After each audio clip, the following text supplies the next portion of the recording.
Oke, terima kasih. Assalamualaikum warahmatullahi wabarakatuh. Waalaikumsalam. Perkenalkan, nama saya Eli Junawan, calon guru penggerak angkatan 9 dari Kabupaten Blora. Untuk kelas saya adalah kelas B30. Saya sini akan melakukan pengamatan kucing.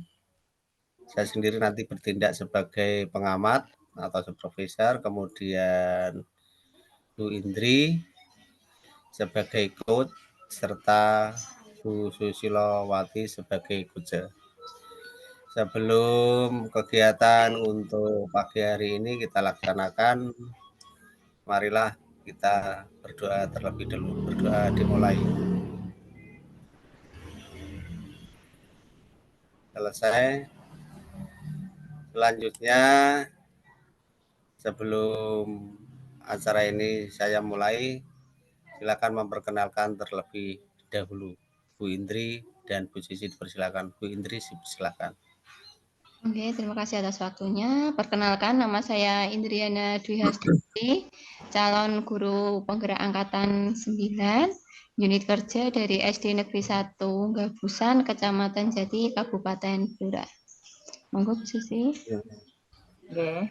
Perkenalkan, nama saya Susilowati. Saya CGP Angkatan 9 dari Kabupaten Blora untuk unit kerjanya di SMA Negeri 2 Blora. Terima kasih.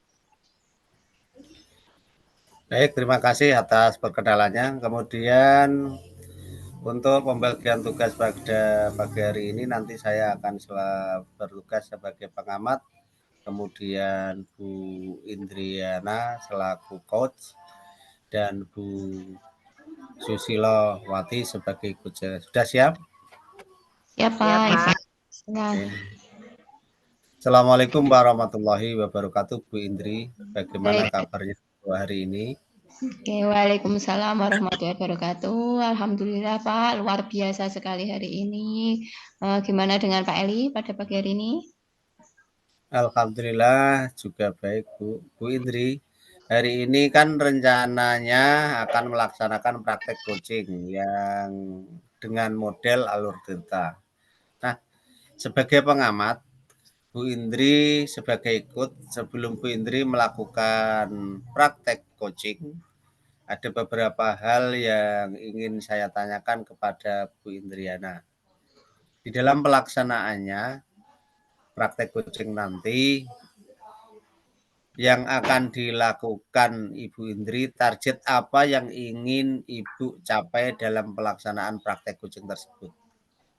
Ya, untuk targetnya nanti ya Pak, yang akan saya lakukan ketika coaching terhadap Bu Susi yaitu dengan alur tirta Pak, yaitu dengan menggali tujuan, kemudian identifikasi, rencana aksi, dan tanggung jawab setelah melaksanakan coaching hari ini. Begitu Pak.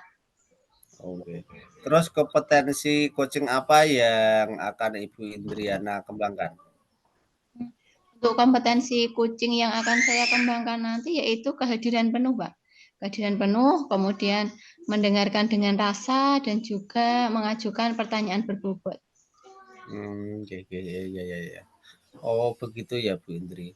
Dari ketiga kompetensi di atas, mana yang mungkin secara spesifik Ibu Indri ingin kembangkan atau ingin Ibu gali lagi seperti itu? Untuk spesifiknya yang ingin saya kembangkan itu ini Pak, yang mengajukan pertanyaan berbobot. Nah, kira-kira itu Pak nanti yang akan yang ingin saya kembangkan dari diri saya, gitu Pak. Kemudian indikator keberhasilannya apa dari kompetensi mengajukan pertanyaan berbobot yang ingin Ibu Indri harapkan? Indikatornya itu nanti harapannya saya dengan mengajukan pertanyaan berbobot nanti saya bisa mengarahkan Kuci untuk mendapatkan solusi dari permasalahan yang dihadapi saat ini Pak. Dan harapannya nanti juga dengan coaching ini bisa memunculkan ide-ide baru untuk Kuci, begitu Pak. Oh, ya seperti itu. Oke. Waktu selanjutnya saya persilahkan Bu Indrianya dan Ibu Susi untuk melakukan praktek coaching. Dipersilahkan, monggo. Oke, terima kasih. Bu Susi sudah siap, Bu? Monggo. Sudah siap, Bu. Oke, kita mulai ya, Bu. Oke. Assalamualaikum. Waalaikumsalam. Selamat siang, Bu Indri. Siang ini Bu Indri sibuk atau tidak? Kebetulan Ibu siang ini kok saya jam kosong, jadi agak santai ini, Bu. Oke, Bu Indri, kita ngobrol-ngobrol sebentar, nggih. Tidak mengganggu waktu Bu Indri, nggih. Boten, siap. Ngobrol di sini saja ini, Bu. Nggih. Begini Bu Indri, murid-murid saat ini itu sepertinya kok banyak yang belum bisa mengendalikan dirinya untuk tidak terpengaruh temannya ke arah yang negatif ya. Saya bingung Bu, bagaimana harus membimbing mereka. Gitu nggih, Bu nggih. Kalau gini Bu, menurut Bu Susi itu pengaruh negatifnya itu yang seperti apa sih Bu? Kok ada kata pengaruh negatif itu? Nggih, begini Bu Indri, perilaku negatif yang sering dilakukan murid saya akhir-akhir ini adalah membolos sekolah. Terkadang dia itu pamit dari rumah, itu berangkatnya itu ke sekolah, tetapi tidak sampai sekolah. Ada juga yang sudah berada di lingkungan sekolah, namun dia melompat pagar keluar dari sekolah karena sudah janjian sama teman luar sekolahnya untuk ngopi di warung, Bu. Padahal anak tersebut itu sudah pernah membolos sebelumnya, namun masih diulangi lagi karena kemarin kami juga sudah mengadakan panggilan orang tua untuk mengkomunikasikan hal tersebut. Namun masih saja mereka itu melakukan hal yang sama, Bu. Sebaiknya saya harus bagaimana ya, Bu? Berarti ini posisinya Bu Susi itu bingung nggih, Bu nggih? Nggih. Ya, kalau dari kejadian tersebut, dari permasalahan itu, kira-kira Bu Susi ingin mendapatkan apa sih dari kita berbincang-bincang ini nanti, Bu? Jadi gini Bu, saya itu ingin tahu bagaimana cara menyadarkan anak-anak untuk bisa memiliki kesadaran diri untuk tidak membolos lagi, agar murid saya tersebut itu bisa fokus sekolah dan sukses sampai lulus nanti tanpa ada masalah, Bu. Oh, oke. Menurut Bu Susi, kesadaran diri yang seperti apa sih yang harus dimiliki oleh anak-anak itu atau murid-murid kita itu agar tidak membolos lagi, Bu? Kalau menurut saya, murid saya itu paham akan prioritas kebutuhan mereka, Bu. Yang harus dia lakukan saat ini yaitu sekolah, punya pendirian dan mengambil sikap untuk menolak ajakan teman untuk tidak membolos. Oke, jadi murid seharusnya mempunyai prioritas untuk sekolah nggih, Bu nggih. Dan berani bersikap untuk menolak ajakan teman untuk tidak membolos lagi. Betul nggih Bu Susi seperti itu nggih, Bu nggih? Nggih, Bu. Nah, kalau kesadaran diri murid kita buat dalam skala level ini, Bu, dari angka 1 sampai 10, kira-kira posisi murid-murid kita itu kesadarannya itu di angka berapa nggih, Bu? Kalau diibaratkan levelnya itu 1 sampai 10, murid saya berada pada level 4 atau 5, Bu. Pada level 4 dan 5 nggih, Bu, atau 5 nggih, Bu nggih. Nah, lalu kalau Bu Susi itu menginginkan murid-murid kita itu mencapai level berapa, Bu, kira-kira? Saya sih tidak muluk-muluk, Bu. Cuma level 8 saja, Bu. Mungkin itu sudah cukup baik, Bu, buat murid saya. Oke, level 8 nggih, Bu nggih, targetnya nggih. Nggih. Nah, untuk mencapai target yang sudah Ibu buat tadi pada level 8, apa yang Bu Susi akan lakukan kepada murid Bu Susi agar memiliki kesadaran diri tersebut, Bu? Mungkin saya akan melakukan pendekatan lagi kepada murid tersebut, Bu, secara personal dengan menggunakan segitiga restitusi agar anak merasa lebih nyaman mengungkapkan alasan dia membolos dan agar bisa memiliki kesadaran diri untuk menentukan langkah selanjutnya secara bertanggung jawab untuk tidak membolos lagi, Bu. Oke, lalu ada tidak Bu hal lain yang akan Bu Susi lakukan selain dengan pendekatan personal dengan segitiga restitusi tadi? Oh iya, selain hal tersebut, saya juga akan mencoba lebih berkolaborasi lagi dengan wali kelas, kemudian guru pengajar, serta akan lebih komunikatif dengan orang tua murid melalui telepon dan home visit untuk pemantauan terhadap perubahan sikap murid tersebut secara berkala, bukan hanya pada saat mereka bermasalah saja, Bu. Dan ingin lebih sering menyapa murid ketika di sekolah dan mengikut sertakan dalam kegiatan-kegiatan di sekolah agar dia merasa senang dan dapat berperan di sekolahnya. Oke, luar biasa sekali itu, Bu. Menurut saya rencana Ibu itu sangat detail sekali, Bu. Jadi Bu Susi nanti akan lebih komunikatif dan lebih berkolaborasi dengan orang tua, dengan rekan guru, begitu nggih, Bu nggih? Nggih. Oke, Bu Susi sudah memiliki rencana yang akan dilakukan terkait menumbuhkan kesadaran diri murid. Nah, sekarang kita bicara mengenai kendalanya, Bu. Apa sih yang bisa menjadi kendala atau hambatan Bu Susi untuk nanti menuju menuju level ke-8 atau pada mencapai tujuan Bu Susi terkait dalam hal ini? Oke.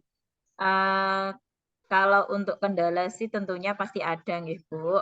Seperti kendala yang mungkin berasal dari diri murid itu sendiri, berupa masih labilnya keinginan atau niatan murid untuk tidak menerima ajakan teman. Gitu, baik. Nah, dengan berbagai rencana yang Luar sekolah dilakukan itu Bu karena Susi, oke. Ya, maksudnya dengan anak seusia itu kan dia masih mencari jati dirinya gitu, Bu. Jadi mereka itu terkadang masih mudah terpengaruh dari teman yang lain seperti itu. Oke, baik. Nah, dengan berbagai rencana yang akan dilakukan Bu Susi dan sudah mengetahui kendalanya yang mungkin nanti akan dihadapi, kira-kira apa prioritas rencana yang akan Ibu lakukan dalam waktu dekat ini, Bu, untuk membuat murid itu memiliki kesadaran diri untuk tidak membolos lagi, Bu? Ya, rencana yang bisa saya terapkan dalam waktu dekat ini adalah melakukan pendekatan secara personal dan menggunakan segitiga restitusi, Bu. Saya berharap teknik ini dapat membuat anak benar-benar menyadari kesalahannya, kemudian mengungkapkan alasan dia melakukan hal negatif itu apa, kemudian dengan kesadaran dirinya, murid akan menentukan langkah untuk bisa bersikap dan bertanggung jawab, terlebih untuk menolak ajakan teman untuk membolos, Bu. Oke, luar biasa sekali Bu Susi. Rencananya itu bagus sekali. Nah, kemungkinan kira-kira nanti Bu Susi akan melakukannya mulai kapan, Ibu? Saya akan melakukan mulai minggu ini, Bu. Jadi saya perlu waktu 1 minggu untuk melakukan itu. Insya Allah yakin dengan rencana yang akan saya lakukan sehingga kesadaran murid nanti bisa meningkat di level 8. Oke, baik Bu Susi. Semoga tercapai ya targetnya nanti. Oh ya, untuk tadi Bu Susi akan melakukan kira-kira ada tidak ya yang bisa membantu Bu Susi dalam menyelesaikan ini atau bisa berkolaborasi agar Bu Susi lebih semangat lagi? Oke, ada Bu, teman saya Bu, namanya Bu Romla, beliau sebagai wali kelas nanti yang akan membantu saya. Oke, bagus. Jadi Bu Susi nanti bisa minta bantuan Bu Romlah untuk membantu, nggih. Nah, untuk tindak lanjut dari ngobrol kita hari ini, Bu, biar nanti saya tahu cerita selanjutnya itu kita bisa ketemu lagi apa tidak ya, Bu ya? Atau mungkin kapan kita akan ketemu lagi, apa seminggu lagi atau kapan gitu nggih, Bu? Ya, siap Bu Indri. Kemungkinan minggu depan nanti saya akan mencari Bu Indri untuk menceritakan progres perkembangan selanjutnya. Terima kasih ya Bu Indri sudah menjadi teman curhat saya. Sama-sama Bu Susi. Sebelumnya sebelum ini Bu, sebelum saya pamit nggih Bu nggih, saya tuh pengen tahu sih gimana sih perasaannya Bu Susi sekarang ini setelah kita sudah ngobrol banyak ini tadi nggih Bu nggih. Nggih. Alhamdulillah perasaan saya menjadi lebih lega, Bu. Saya menjadi tidak kebingungan lagi untuk menentukan bagaimana cara menumbuhkan kesadaran diri untuk tidak membolos lagi karena sudah berulang kali dan semoga ada perubahan. Oke, baik Bu Indri, karena waktu sudah menjelang siang, kita akhiri dulu pembicaraan kita hari ini. Terima kasih ya Bu Indri sudah meluangkan waktu untuk saya. Sama-sama Bu Susi, terima kasih juga. Saya pamit dulu nggih Bu nggih. Nggih, Bu. Ya, Assalamualaikum. Waalaikumsalam. Terima kasih Bu Indriana dan Ibu Susilowati yang telah melaksanakan kegiatan coaching. Saya akan menyampaikan refleksi dari hasil pengamatan saya pada saat Bu Indriana dan Bu Susi melakukan coaching. Dari hasil pengamatan saya atas praktek coaching antara Bu Indri sebagai coach dan Bu Susi selaku coach adalah luar biasa sekali. Bu Indri selaku coach sudah menggunakan alur cerita dari alur tujuan, kemudian mengidentifikasi dan menggali informasi permasalahan yang dihadapi oleh coach yaitu Bu Susi. Sampai mendapatkan rencana aksi dari coach dan tanggung jawab coach dalam melaksanakan rencana aksi tersebut. Kemudian kompetensi coaching juga sudah Bu Indri kuasai, yaitu kehadiran secara penuh. Bu Indri sudah fokus ke coach dengan memberikan respon bahasa tubuh seperti mengangguk, mencatat hal-hal yang penting, kemudian mendengarkan dengan rasa, memberikan pertanyaan yang berbobot. Sehingga semua itu dapat mengarahkan coach untuk dapat menemukan solusi, menggali ide baru permasalahan yang dihadapi. Demikian dari saya refleksinya. Semoga bermanfaat. Assalamualaikum warahmatullahi wabarakatuh. Waalaikumsalam warahmatullahi wabarakatuh.